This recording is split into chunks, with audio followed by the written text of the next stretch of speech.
Happy Berserko Barbie Day, saplings!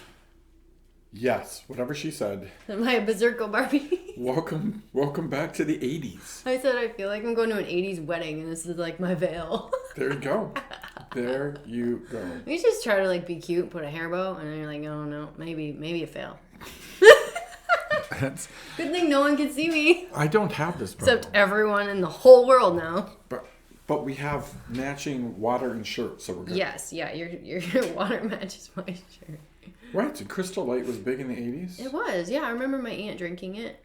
Should have been probably served at a wedding. She had to like do the powder in the pitcher thing. Yes, this is true. The little cup things. Yeah, it was like a K-cup before they existed. I was going to say, it was the Keurig cup. And I thought it was like this magical thing because my mom didn't have anything like that. I was like, where is this? It's so good.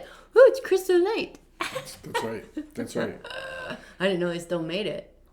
They do. Apparently. And strawberry lemonade. I probably had that. She probably had that. She probably did. So we're going back. Yeah. In time. Back in time. Which is where we're going in the Bible. Great. Yeah, I think the whole Bible's back in time, but, we'll go with it. This is true. Let's go way back. To the very beginning. Back to the future, as you said. Mm-hmm. All right. Are you ready? Yeah. All right. Numbers. Yes. 13. Familiar story. Okay, let me get there. See, spare people and do this beforehand, but I don't know. Okay. Numbers 13. Well, okay, got a lot of words and names. We're not going to do the first part. So good. We know, like... You don't want me to read a bunch of embarrassing names? No. Well, most of them are actually pretty You can do this. I don't. Not with this Bible. They do all the, we're going to help you out and split up the word. Doesn't help me. Doesn't help? No.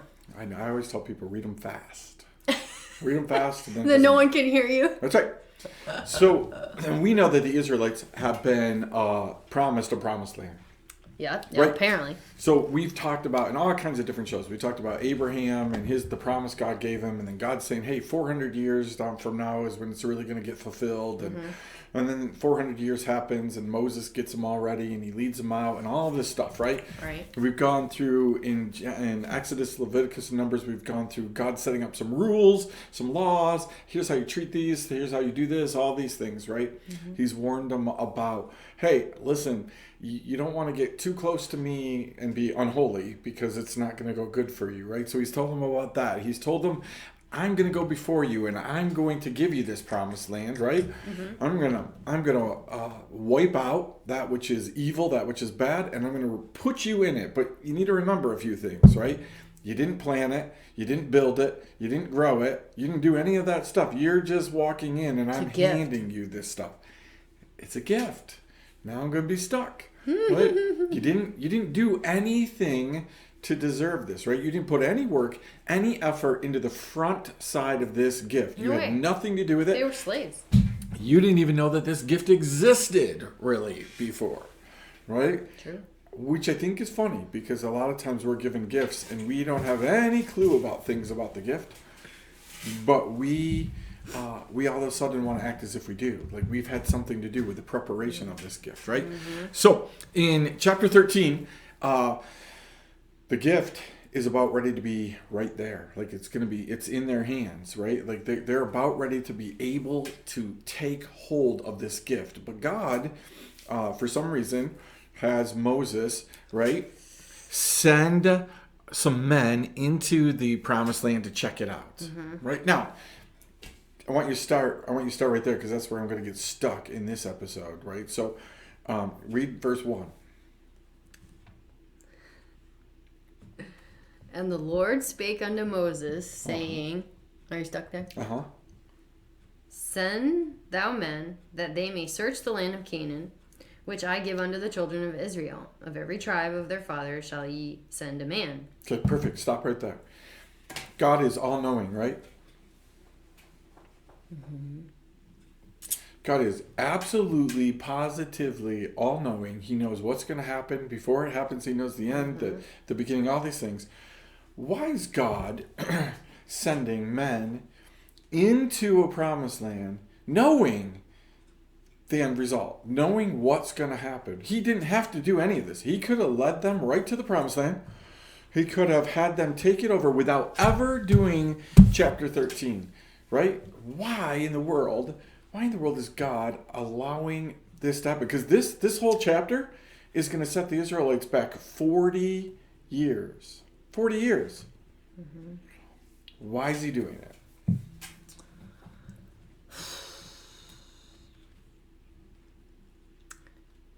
Because I think I don't think we like to think of this, but it's always a test, Mm-hmm.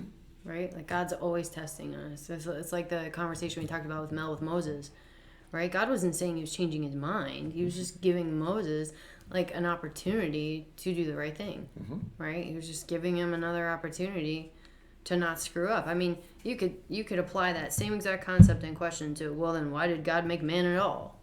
Exactly. He knew it was going to end with Mm-hmm. most of them going to hell. So why did he do it at all? So is the 40-year period part of God's original plan, or is it not? Well, I mean, you could say yes and you could say no. But you could say everything is God's plan. Mm-hmm. Because he knows. But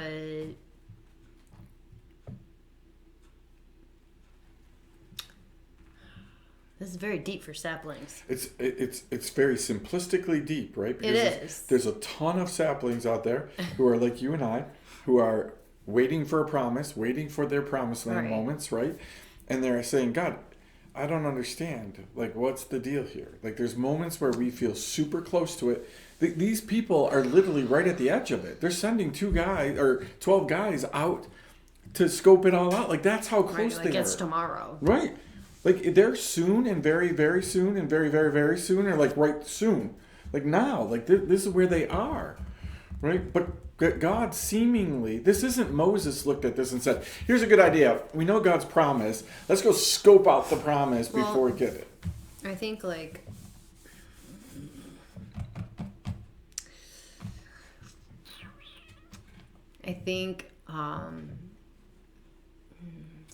it's very tricky.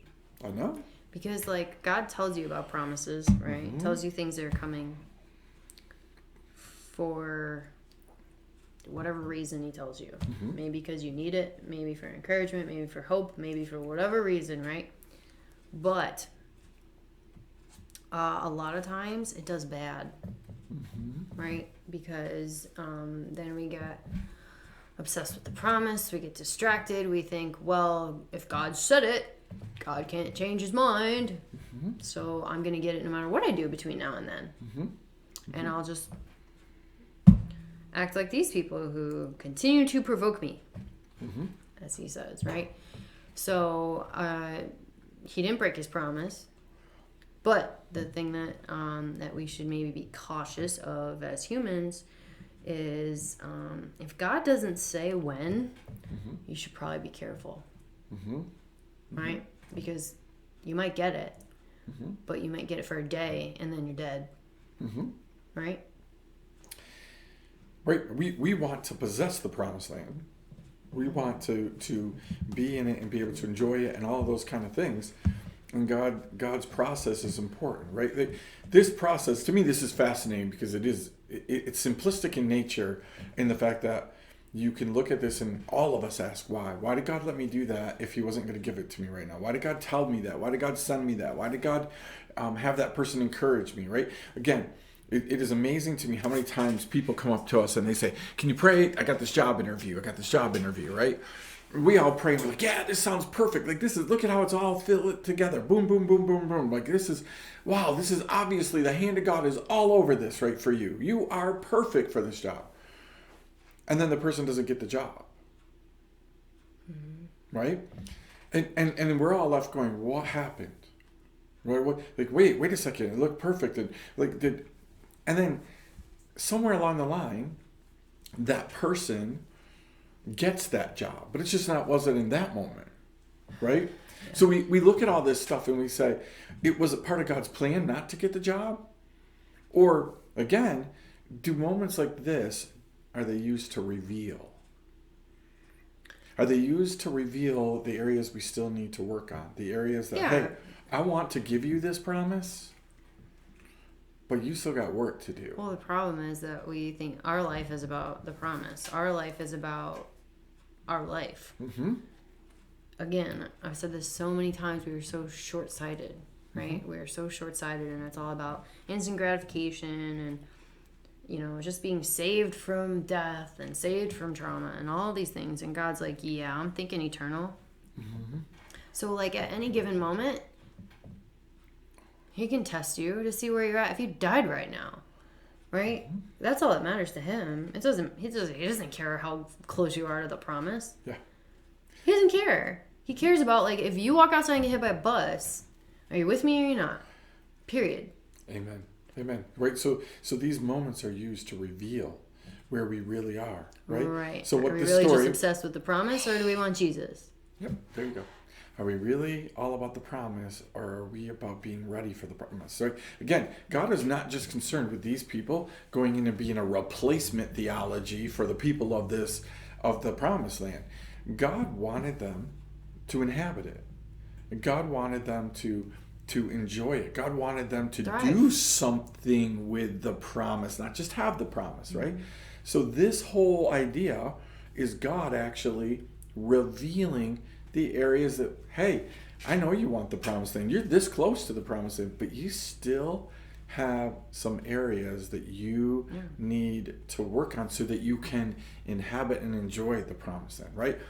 It's not a process that I like. This is a process that even this morning I've gone through, right? Where God is like, I'm not dangling this promise out here like a carrot.